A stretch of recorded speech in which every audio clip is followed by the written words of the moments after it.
Hey guys, Mr. B here. On this video, we're going to be going over the questions in the chapter 26.4 notes. So hopefully, if you're confused, this will help you. All right, here we go. Number one, a group of two or more stars that are held together by gravity is called a, this is called a star system. Number two, true or false, astronomers have concluded that more than half of all stars are members of groups of two or more stars. This is true. So most stars in space are actually found in groups with other stars. It is very rare to find stars kind of just all by themselves. So most stars are members of groups of two or more stars together. A star system with two or more stars is called a binary star system. So if it has two stars, binary, bi means two. So this is called a binary star system. All right. Number four, match each kind of star cluster to its description. So, I need to fix this font. There we go. Number four, a loose grouping of no more than a few thousand stars that are well spread out. So this would be considered a association. Number five, loose groupings of bright young stars. This would be considered an open cluster. And a large group of older stars, we would consider this to be a globular cluster. All right. Number seven. A huge group of individual stars, star systems, star clusters, dust, and gas bound together by gravity is called, this would be a galaxy. So galaxies, of course, have everything inside of them that we pretty much know of.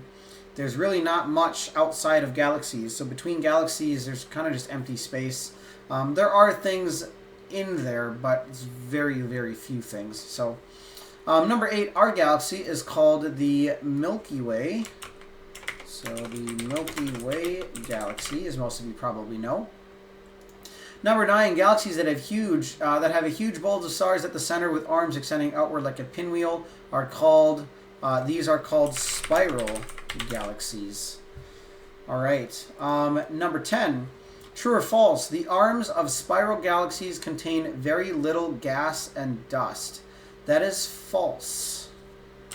The arms of spiral galaxies are primarily all gas and dust. So that's usually where you'll find a lot of star and planet formation are in the outer edges of spiral galaxies, not near the center. Number 11, a spiral galaxy that has a bar through the center with the arms extending outward from the bar on either side is called a, this would be a barred spiral galaxy. So kind of looks like you have something in the middle you could like grab, like a handle you could grab onto, and then you have like arms that kind of come out from there. So, all right, number 12, circle the letter of each sentence that is true about elliptical galaxies. They are spherical or oval shaped. That is true. The extremeness of their oval or circular shape changes, but they are typically oval or spherical. They typically have lots of gas and dust. That is false. They usually do not have much gas and dust. They're usually older, so you don't find as much star formation inside of them. So that means there's not much gas and dust. Letter C, they come in a wide range of sizes. That is true. They can be big or small, but they're still oval shaped or spherical, just if it's a big one or smaller one. And D, they usually contain only old stars. That is also true. So because there's not much gas and dust, there's not a whole lot of new star formation, which means most of the stars that are in there are older. All right, number 13, a blank galaxy has a disorganized appearance and is typically smaller than other types of galaxies.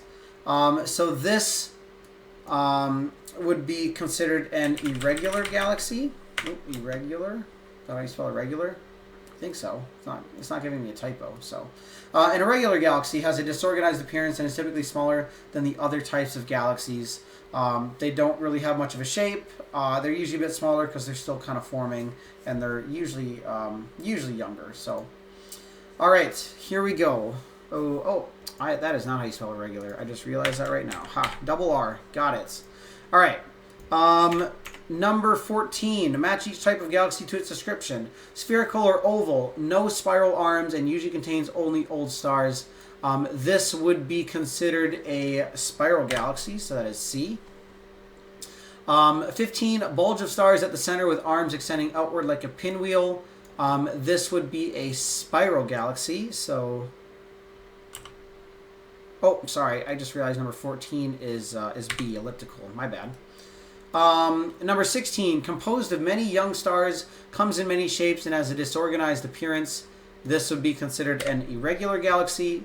And then the last one, number 17, has a bar through the center with arms extending outward from the bar on either side. This would be a barred spiral galaxy.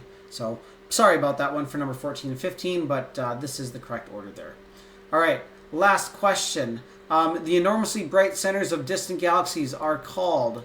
So these are called quasars. These are distant galaxies that are young. Usually there is a supermassive black hole in the center of these, we think. And so as a lot of the lights from stars that are in that galaxy kind of spiral around that supermassive black hole, it can like shoot out the light and in like both directions and just be very, very bright and outshine other galaxies by a lot. So we call these quasars. All right, so that is it for this section of notes. If you have any questions on this, as always, you can email me or let me know. And otherwise, I'll see you in the next video.